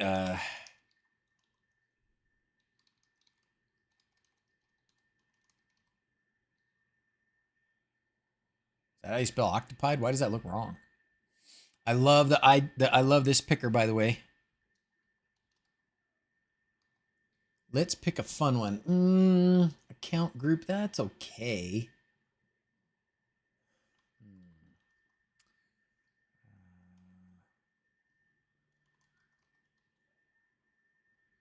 What should we use as a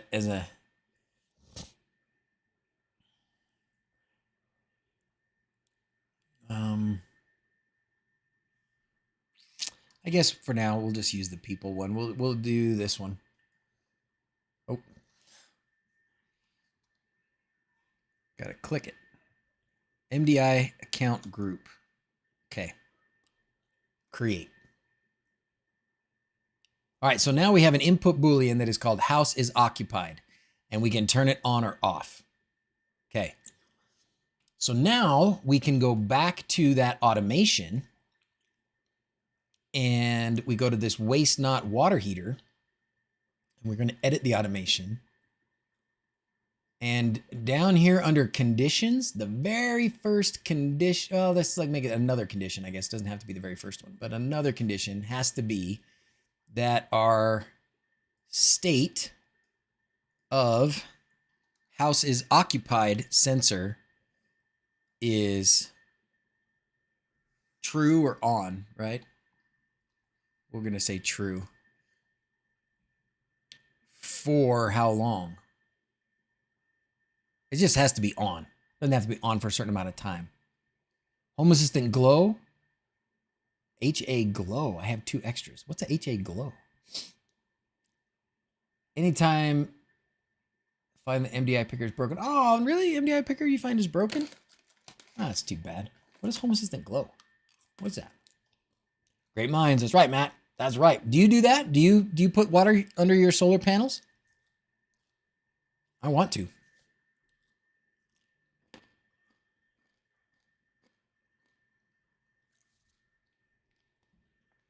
So the calendar, that's a good idea. I have struggled with the calendar lately. Anyways, this looks good. So now we do need something else. Why is it not saved? There it goes. There we go. Oh, what? Oh, the blueprints. Nope.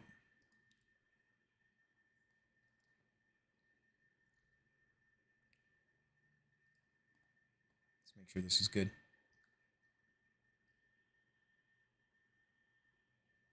Yeah. Okay, great. All right. So now we actually have to go to the front page here, and we want to make a new thingy-ma-whopper that says people are in the house and lets me turn it on and off. So we're just going to add a card. And I guess we just do a button. It's not a light. Do picture, whatever. We could do something fancy, but I think what we want is just, I think we just want well, we could do a custom button card to make it fun. What would we do? Yeah, let's do custom button. Joe, my man. Joe, we've been talking about how we're balancing the power up there, making automations for it. Actually, we've been, typical distractions for most of the day.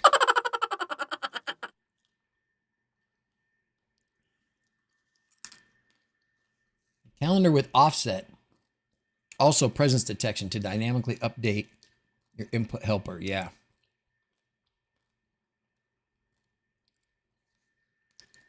We're gonna have to come up with something good for that input helper.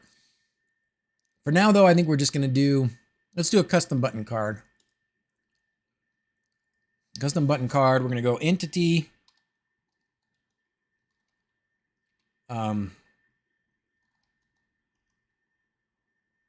Oh gosh, do I have to really type all this out? No way I'm gonna get this right.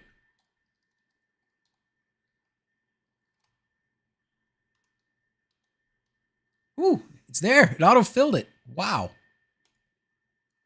Wow. Okay. So we're gonna go I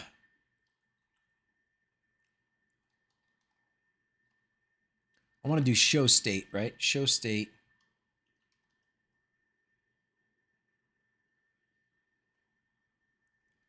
And true.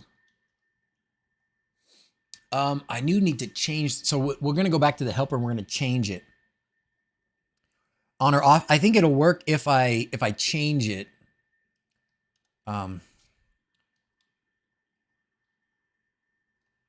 State. Oh, I have to go back and look at these. I have to, because I don't have all this memorized. Let's go back and look at this real quick. State, color, value. We don't need the operator, but we'll do this. I just need this part here.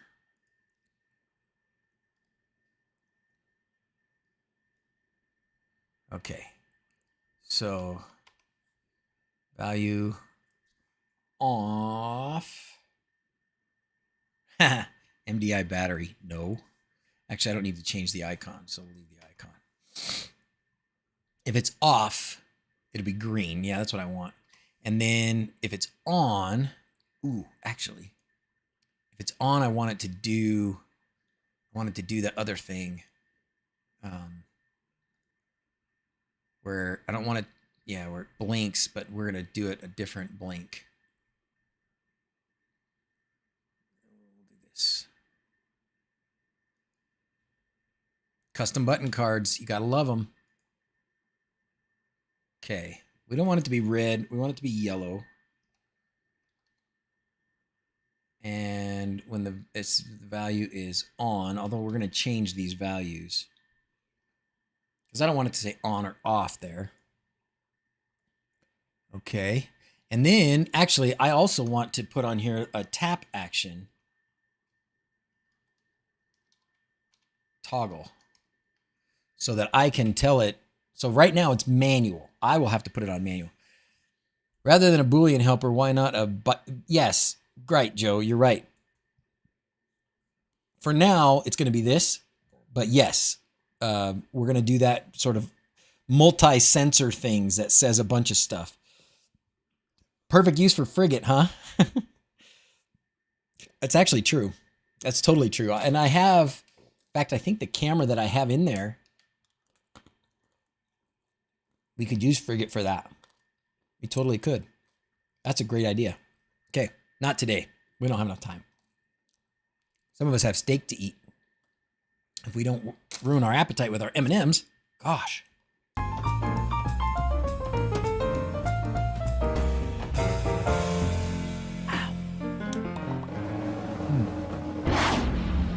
Yummy. All right, I want this to do, instead of 2 seconds, can I have it do, no, that's gonna be okay. Yellow, yeah, toggle, okay, fine. Save. Okay, now I can click this.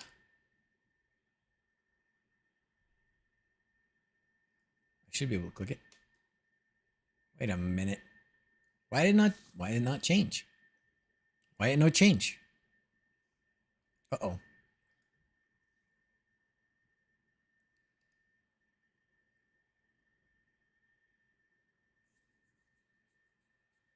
Uh-oh.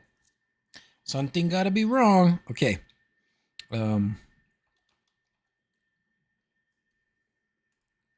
better look at the instructions. We better read the manual.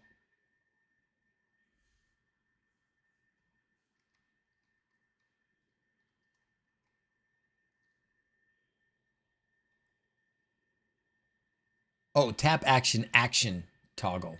That's what it has to be. Sorry.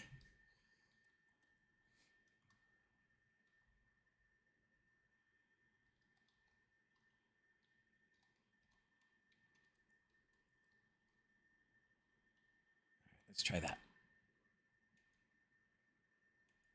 There it goes. There it goes. Now it's working. Okay, syntax. Syntax matters. Syntax matters. How many of you guys had a, oh, it's slash here, Joe. Slash. And it's got to be in Discord. How many of you guys started out with a Commodore 64 back in the day? Because I did. And that was the first time I ever tried to like sort of program anything. It was the Commodore 64. And it always said, syntax error. And I was like 9. I had no idea what syntax was. No idea. Didn't know what it meant. Okay, so now, if I click that, now house is occupied. I think though, if we go back into that, we're gonna leave this dashboard open because I like having the dashboard there. So we're gonna go back into this. We're gonna go back and look at our helpers again. And we're going to change, I think we can change the type of helper, right? TI994A for you, Dragon 32.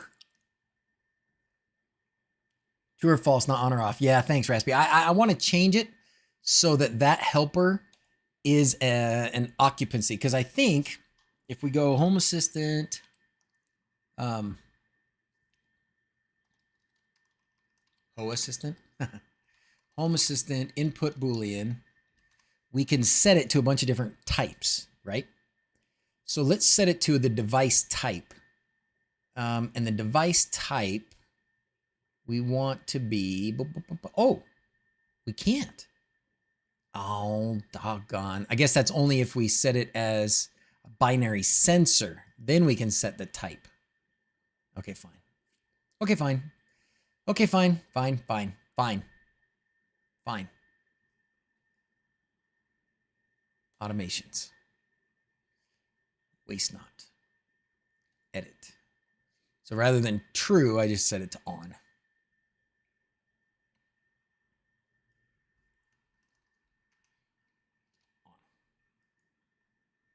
Save.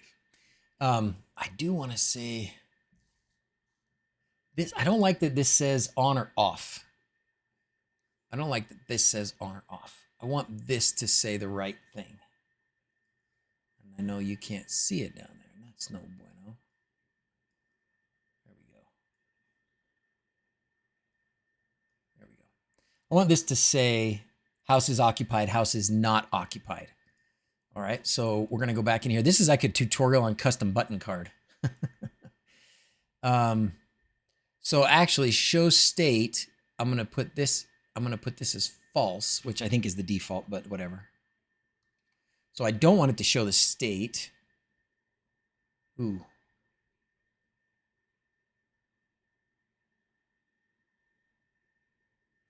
Let's see. Back to this custom button card stuff. Okay, let's try this.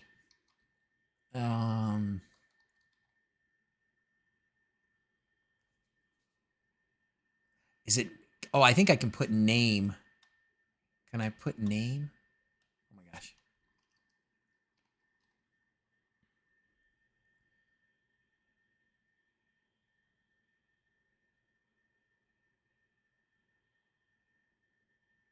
String optional. Yeah. State display string. Label. Aha. That's, I think, what I want. I think label's what I want. Okay. So if I go here and then I go, and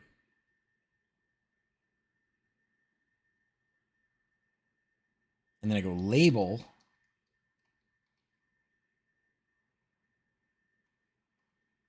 and then I can say house unoccupied. And then down here, I can do the same. I can say label.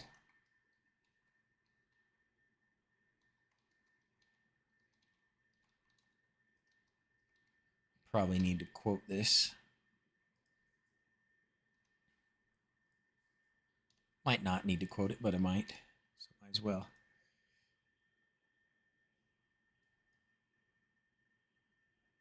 Or I could just say empty or occupied, right? I got to say whatever. Now, if I turn it off, it still says house is occupied. That didn't work. Spelling. Did I misspell label?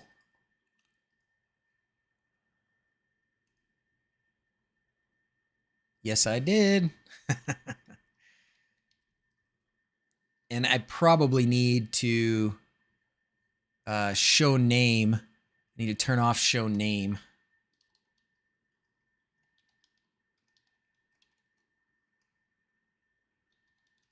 Show name false. It's still not showing the state. Dang. Okay, so label's not working.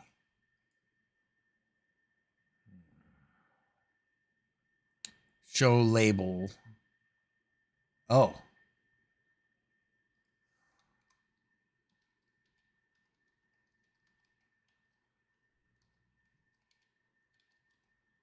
Show label true. Aha.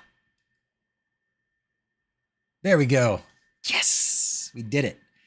We did it. We did it. We did it. So I had to say show label and then put the label down here that I want. Instead of unoccupied, I'm going to say empty versus empty and occupied. That's what we're going to say. Empty and occupied. Okay, sweet. Sweet. All right, let's, oh man, it's probably time to go. This delay kills me. Sorry, Raspy. Probably have to make a template sensor then to change that. Yeah. From audio tape. Yeah. I do remember that too. That was 2 of the Sinclair Black Watch kits in the box. Ooh, what's that? I don't know what that is. All right. Man, that's good times. So, we didn't get to do very many of these automations. Is there one more maybe quick one that we can do? one more quick look at this. The batteries are like peaked, right? The batteries are like maximum charged. 55 volts now.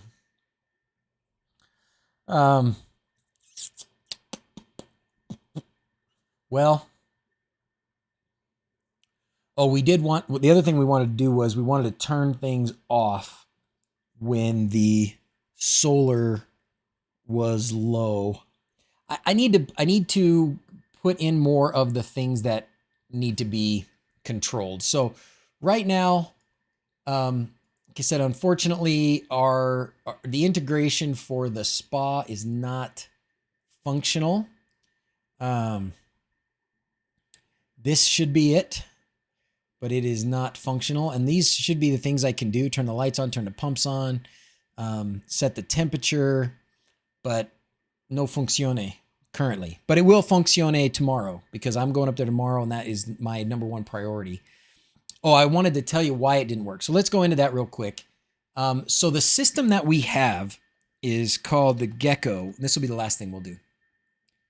The InTouch 2 Gecko controller. Okay. We don't need the settings. We probably need the hardware button.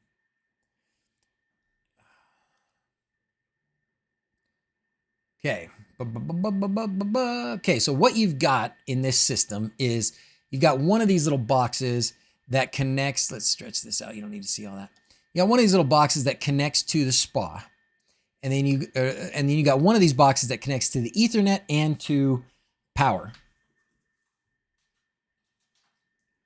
which, by the way, is going to be using this thing because I'm going to run a PoE wire out there, and then I will have Ethernet and 5 volts. So this is a beautiful lifesaver when it comes to this thing. Okay, so this is the broadcast. Well, they're both broadcasters and receivers. Now, I thought, oh, this is Wi-Fi. I thought, of course, certainly they would use Wi-Fi, right? No, they do not use Wi-Fi. Do they use Bluetooth? No. What do they use? They use RF. They use RF. If you go to the frequently asked questions down here, it says, what type of signal is used between the home and the spa? Radio frequency is used to communicate between the modules. That's probably great. I mean, I have radio frequency stuff in the house, and it communicates pretty well for a lot of things. You know, I put my blinds up and down all the time with RF, and I've had some motion sensors and stuff, and it's been fine. However, I think we know how to sniff those, don't we? Yes, we do. Yes, we do, Raspy. Yes, we do.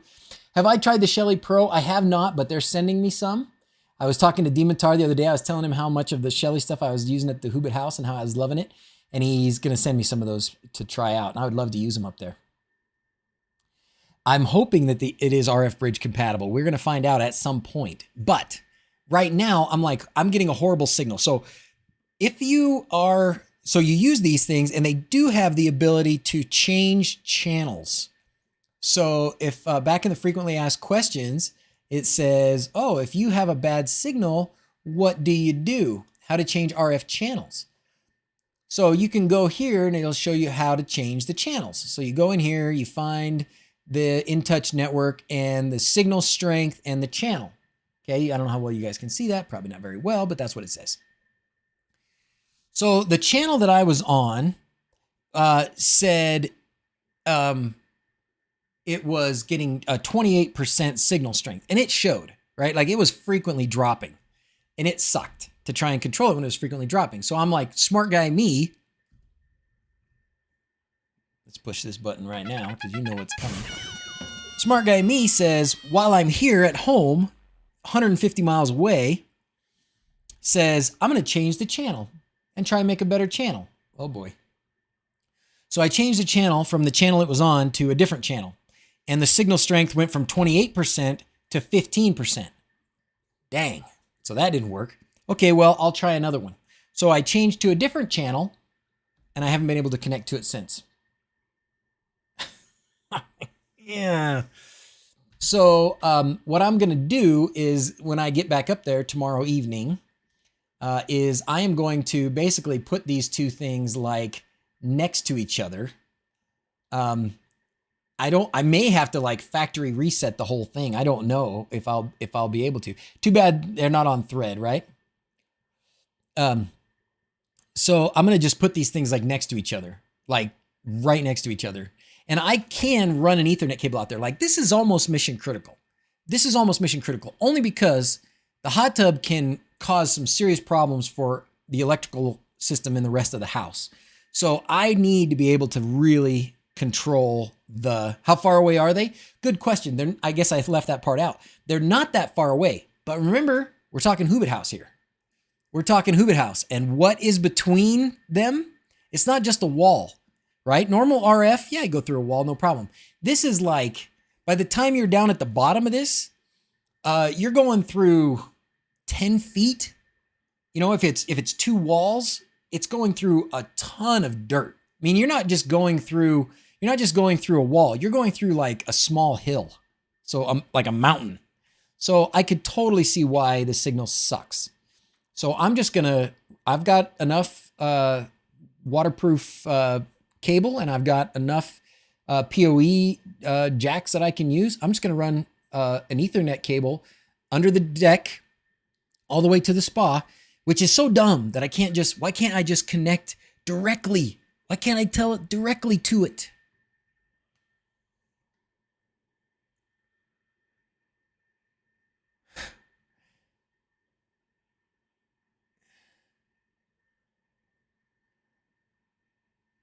No, I have not yet, Nolo. I have not straightened out the Tesla fob problem yet.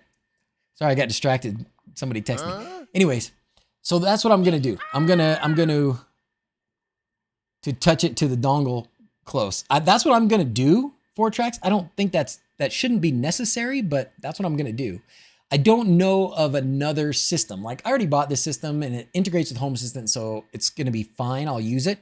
I would love it if I could just plug an Ethernet cable into this and call it good, right? And then I wouldn't have to worry about it.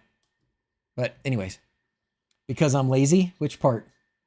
How far away are they? Let's see. Alexander's calling me lazy. Looking to add something similar, yeah. Well, this thing works pretty well. Again, I think if you were in a normal house with normal walls and stuff, it would be fine. Mine is not that. Mine is not that. More batteries. Use that extra way to use that extra power, right? I think that's what I want to do is use that extra power as much as I can. Set something up to keep drawing, so etching off the batteries so the extra solar isn't wasted. Water heat maybe. Yeah, totally, Neb Damon, totally. You know what I've even thought of? We've got hills. We've got a big hill. So I've even thought of, what do they call it? Pumped hydro power storage. Pumped hydro power storage.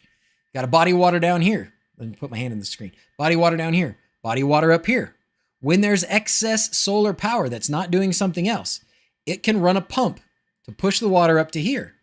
When you don't have power, or when you want to use that power, you let the water go, goes past the turbine, back down to the pool, creates electricity. There you go, right? There you go. So,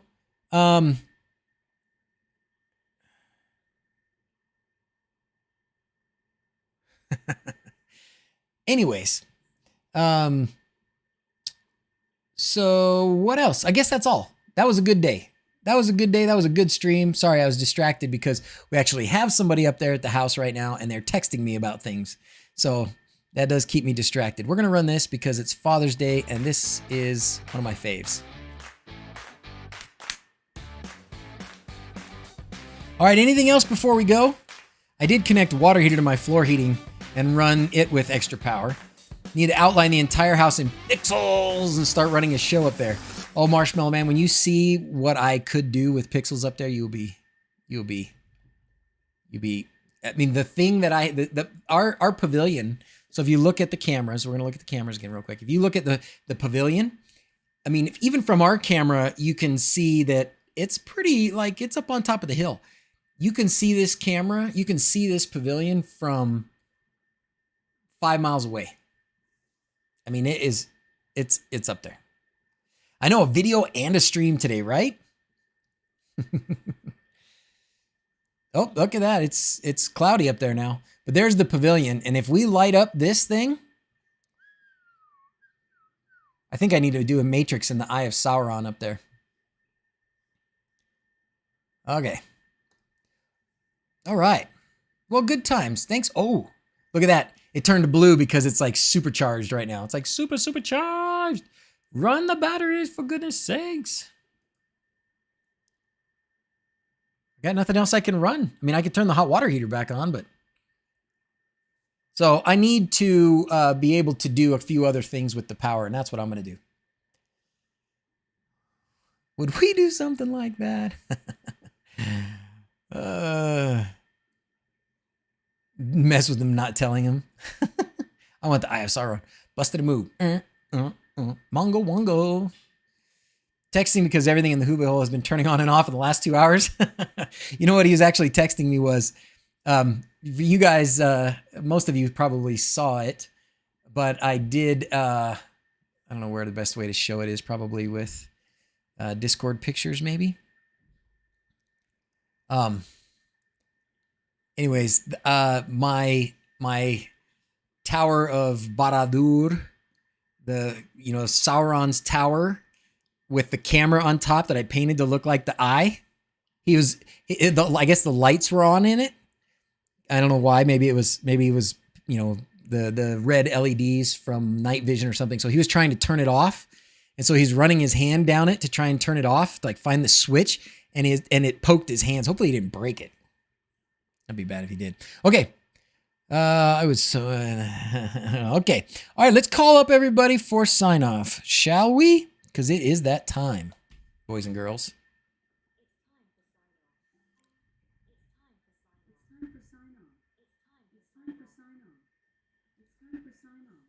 Wow, 58 volts. So it does this when they're like full charge. They'll full charge for a second, and then they'll stop. But we're catching it right at that full charge. If I considered 5G, T-Mobile up the hill, UB-Link to the house, and dump the Starlink, I might, John Snap, at some point. I might do what Joe Levi does, and he has his own, basically his own internet service provider up there, because I'm on a pretty good spot to broadcast it out. But down the road. I got things I got to do, like get a final electrical inspection so we can actually occupy the house.